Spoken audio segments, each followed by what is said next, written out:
Claude Monet. We've all seen his work, right? The Water Lilies are on posters, calendars, you name it. And you probably think you know him, the painter of these really peaceful, sunny landscapes. But the thing is, the real story is so much more interesting. It's a story of rebellion, of poverty, and a vision so radical it actually changed the way we see the world. Okay, let's get into it. So, can you believe this? This is what the art world first thought of Monet's work. They didn't see a genius.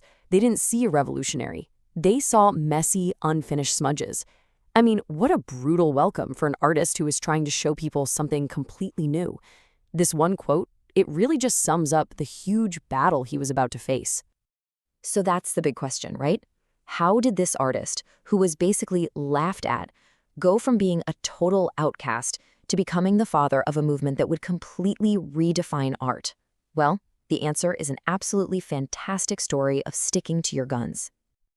And the story really kicks off with a name that, just like that critics review we saw, was actually meant to be a complete and total insult. Here's how it happened. A critic saw the title of Monet's painting, Impression Sunrise, and he basically weaponized it. He mockingly called Monet and his friends Impressionists, implying they couldn't even finish a real painting. They could only give a sloppy impression. But here's the brilliant part. Monet and his friends, they just owned it. They embraced the insult, and just like that, Impressionism was born. Now, long before he was painting these world-famous impressions of light, Monet was painting something else entirely. And this part of his story is a huge surprise for most people. Okay, so on the left, that's the Monet we all recognize, right? The serene landscapes. But look over on the right. That's where he actually got his start. As a teenager, he was the local kid drawing these funny, over-the-top portraits of doctors and lawyers and other important folks in town. It's a far cry from misty mornings on the river, isn't it? And here's the kicker. He was really successful at it. I mean, these drawings were super popular, they sold well, and that's how he first learned he could actually make a living with his art. It's just a great reminder that his path to becoming a fine art legend was anything but a straight line. So how in the world do you go from drawing caricatures to leading an art revolution? Well, Monet had a secret. His messy style wasn't messy at all. In fact, it was a method. A set of brand new, radical rules designed to absolutely shatter every artistic tradition of his time. Let's just call it the Monet method. It boils down to 3 simple but totally game-changing steps. First, get rid of black paint completely. Second, get obsessed with one subject and paint it over and over. And third, get out of the studio, always, no matter what the weather is doing. Okay, let's break this down, because this was a total declaration of war on the art establishment. You have to remember, official art back then was all about smooth, polished perfection. Monet's approach was the exact opposite. Banning black? That was a huge deal. The establishment used black for shadows. Monet said, no way, shadows are filled with color.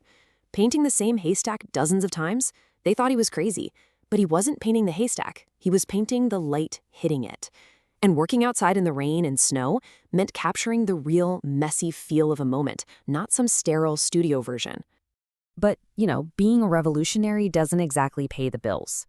Following these new rules and define the entire art world, well, it came at a tremendous personal cost. I mean, for decades, the official Paris Salon, which was basically the only path to success for an artist back then, rejected his paintings. Again, and again, and again. To them, his work just looked blurry, unfinished, wrong. He was a complete outcast. And that professional rejection led to just crushing poverty. He and his family were often starving. He couldn't even afford to buy paints. It got so bad that he fell into this deep depression and seriously, truly considered giving up art forever. It's actually kind of chilling to think how close the world came to losing all those masterpieces that came later. But he didn't give up, and the final chapter of his life is maybe the most fascinating of all.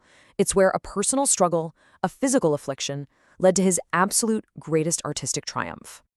After he finally found success, Monet poured all his energy and money into creating his garden at Giverny.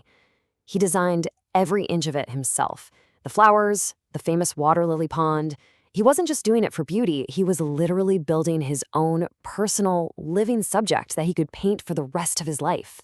But as he's painting this amazing garden, something crucial is happening to him physically. Monet started developing severe cataracts, and this decline in his vision had a direct and really profound impact on his art. As his sight literally blurred, the shapes on his canvas became more abstract, and the colors he used got bolder, more intense. So those famous water lilies, they were becoming so much more than just pretty pictures of a pond. They were less about the lilies themselves and more about pure color, pure light, and pure form. He was painting the sensation of looking at the water, not just the water itself. And that was a radical, radical leap. And that leap pushed him right to the edge of the next huge art movement, abstractionism. This is art that breaks free from trying to look like reality at all, and instead focuses on emotion, on color, on form itself.